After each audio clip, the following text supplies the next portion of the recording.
Hello friends, this is Shikha Katyal, your English learning buddy. Welcome to my channel My Learning Academy. तो जैसा कि आप जानते हैं हम सैनिक स्कूल एग्ज़ाम एंट्रेंस एग्ज़ाम की स्टडी कर रहे हैं और हम क्लास 6 की इंग्लिश की स्टडी कर रहे हैं। उसमें हम लास्ट की वीडियोस में चैप्टर 1 to 3 स्टडी कर चुके हैं, MCQs पढ़ चुके हैं, उसकी प्रैक्टिस एक्सरसाइज कर चुके हैं।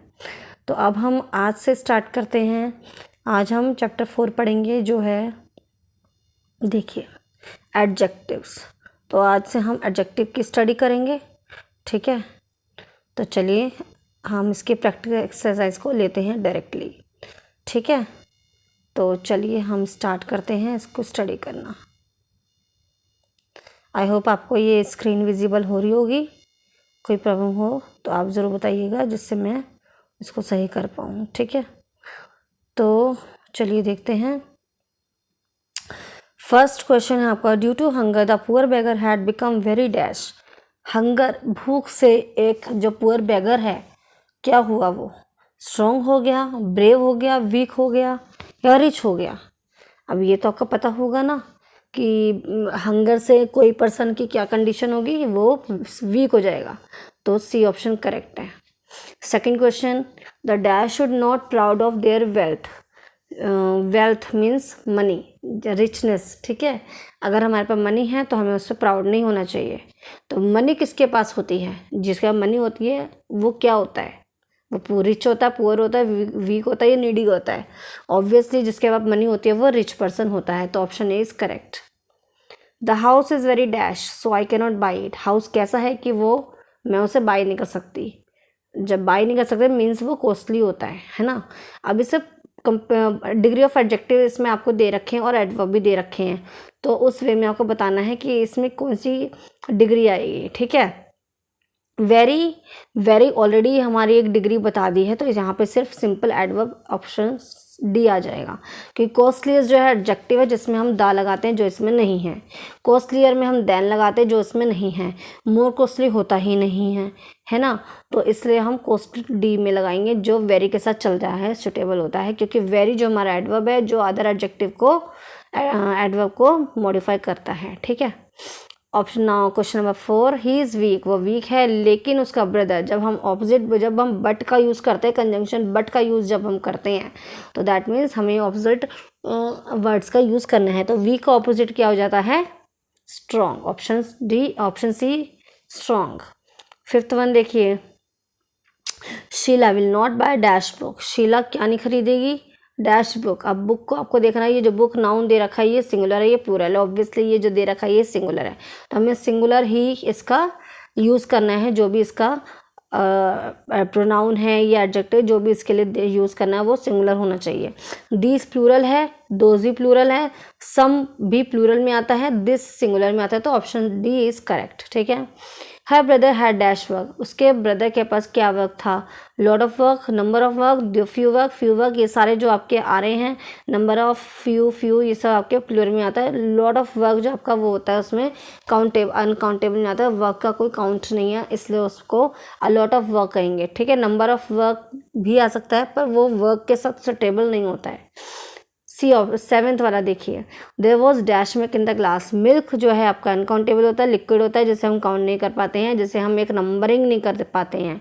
तो मैनी नहीं यूज़ होता है इसका। अ लिटिल मिल्क, ईच भी एक इंडिविजुअल के लिए यूज़ होता है। फ्यू मिल्क भी नहीं बोलते हैं। लिटिल करेक्ट ऑप्शन है आपका बी, जो हम मिल्क के साथ अनकाउंटेबल के साथ यूज़ कर लेते हैं, ठीक है। एट्थ देखिए, dash the soldiers hide behind the rock. Soldiers plural आ रहा है यहाँ पे, तो उसके अकॉर्डिंग आपको इसके साथ यूज़ करना होगा, ठीक है।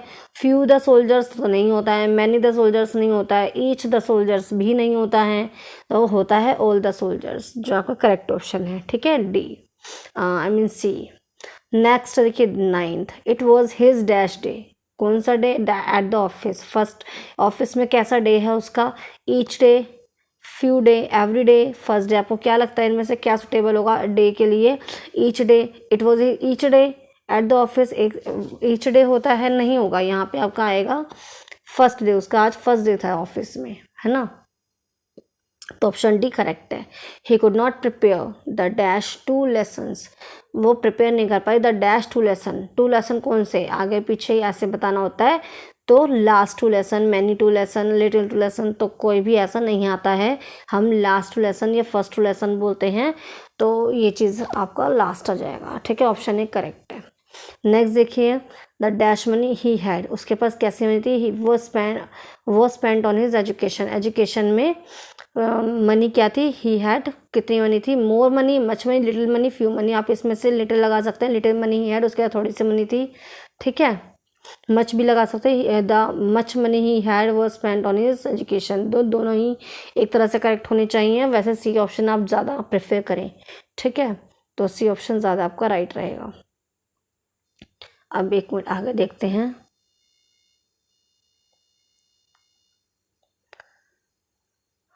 तो देखिए 12th वाला, employees dash employees were dismissed bye their job. Employees जो है प्लूरल आ रहा है, क्या आ रहा है, एम्प्लॉयज़ प्लूरल आ रहा है, तो dash employees were dismissed from their job.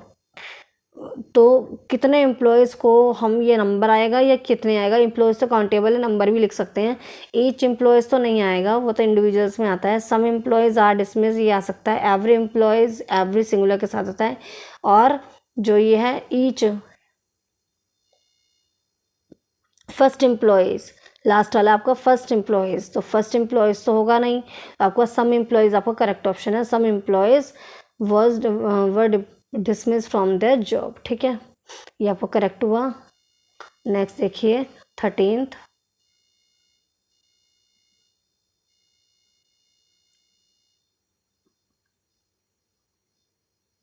He will have to count dash note, तो उसको नोट काउंट करने हैं। कैसे नोट, देखो नोट आपकी क्या है, सिंगुलर दे रखा है, प्लूरल तो नहीं दे रखा, नोट्स तो नहीं है, सिंगुलर है।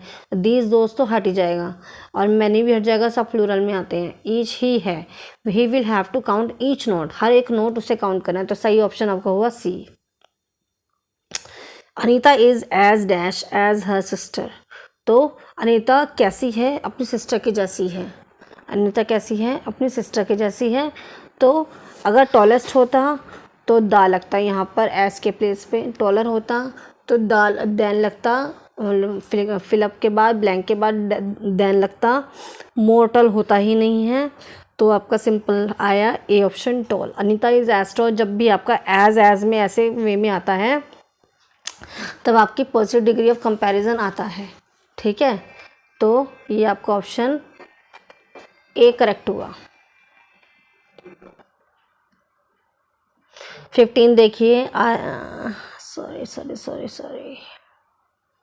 यस,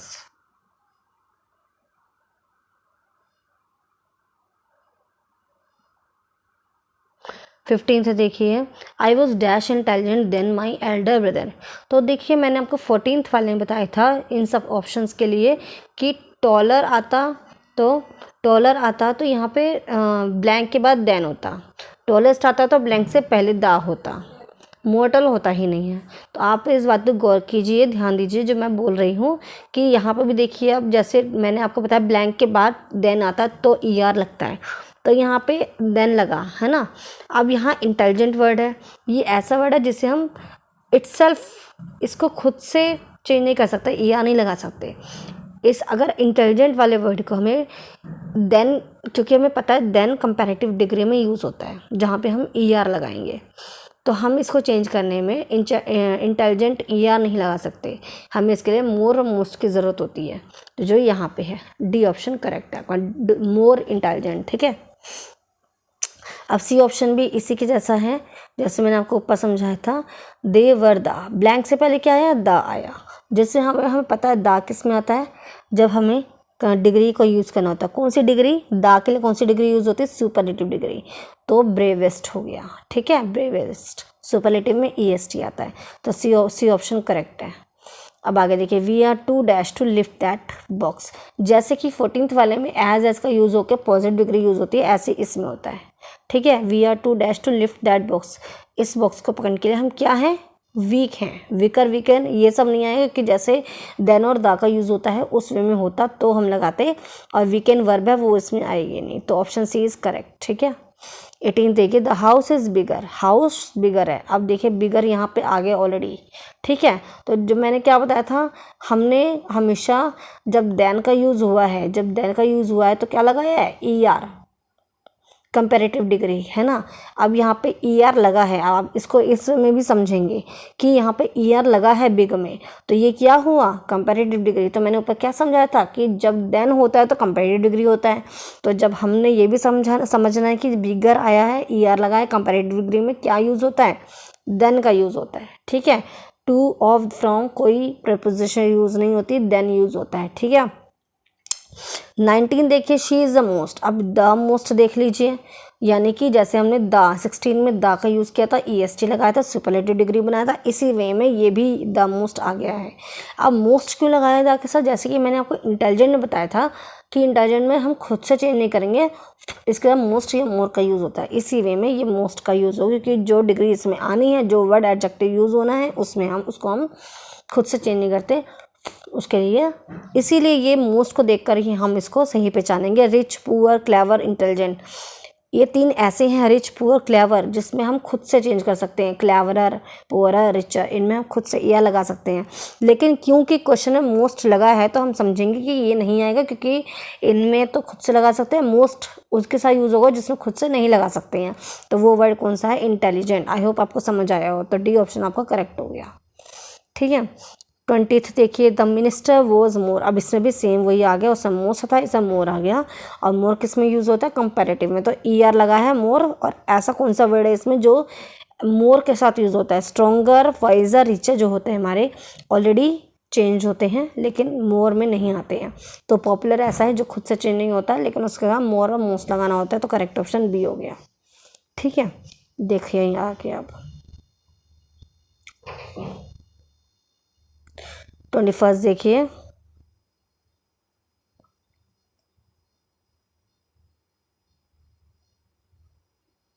लिटिल, मिल्क की क्वांटिटी बताने के लिए, अनकाउंटेबल के लिए हम लिटिल लगाते हैं। काउज काउंटेबल है, उसके लिए क्या बताएंगे, उसके लिए हम फ्यू का यूज़ कर सकते हैं। मच भी अनकाउंटेबल के लिए यूज़ होता है। लॉट भी नहीं कर सकते हैं, वैसे lot is lot of cows बोल सकते हैं, बट जो बिल्कुल एक्यूरेट है वो फ्यू होता है, ठीक है। Much, little is for milk, few for cows, ठीक है। 22 देखिए, इफ़ कपिल इज़ हैंडसम, तो बॉय के लिए हैंडसम लगाते हैं, और गर्ल कविता के लिए क्या लगाएंगे, ब्यूटीफुल, ठीक है। 23, जब मैंने आपको ऊपर समझाया है, जब ई आर का यूज़ होता है वो कंपैरेटिव होता है, उसे हम देन का यूज़ करते हैं। तो जैसे कि इन्होंने करा है, smarter is followed by than, comparative हम देन लगाते हैं। और dash is followed by to, किस चीज़ में हम टू लगाते हैं, जब मैंने आपको बताया था एज आता है, या डबल और टू वाला आता है, तो वो सिंपल पॉजिटिव वाला हो जाता है ना। तो smarter is followed by than, dash is followed by to, तो यहाँ पे आएगा जूनियर, क्योंकि इन सब में ई आर लगा हुआ है जो उसमें नहीं आता है, तो इसमें आएगा सिंपल पॉजिटिव वाला जूनियर। 2 जूनियर बोलेंगे हम, ठीक है। 24 से देखिए, colder is for cold, cold को कंपैरेटिव बनाएंगे तो कोल्डर होता है। Dash is for famous, famous को कंपैरेटिव बनाएंगे तो क्या होगा, मोर फेमस होगा, क्योंकि इसमें हम ई आर नहीं जोड़ सकते, ऐसा वर्ड जिससे हमें मोर और मोस्ट का यूज़ करना होता है। अंडरस्टूड, ये चीज़ क्लियर हो गई होगी आपको। अब नेक्स्ट देखिए,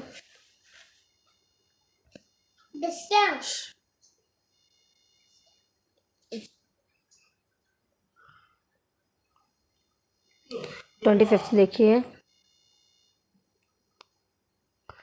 25 वाला है आपका, वाइजेज इज फॉर वाइज, की वाइजेस फॉर्म सुपरलेटिव की होती है, जैसे हम ई एस टी लगाते हैं। इंटरेस्टिंग की सुपरलेटिव डिग्री कौन सी होगी, ई एस टी वाली होगी, यानी कि मोस्ट इंटरेस्टिंग, ए ऑप्शन।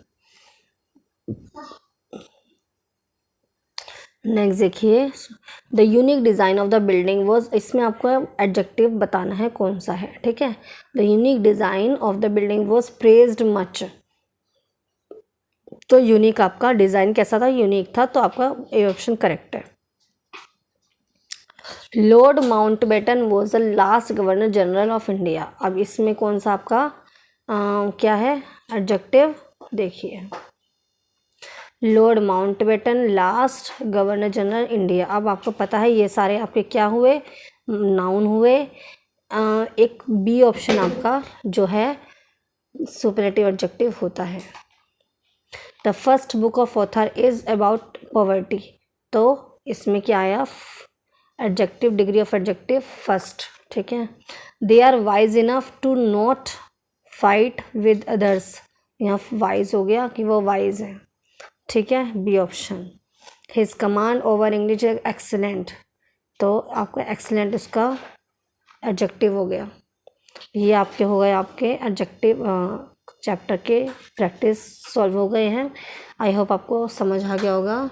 कोई भी प्रॉब्लम हो रही हो तो आप प्लीज़ डिस्कस कीजिएगा, कमेंट सेक्शन में अपनी क्वेरीज दीजिएगा और मैं उसको सॉल्व करने की कोशिश करूँगी, पूरी आपको आंसर मिलेगा।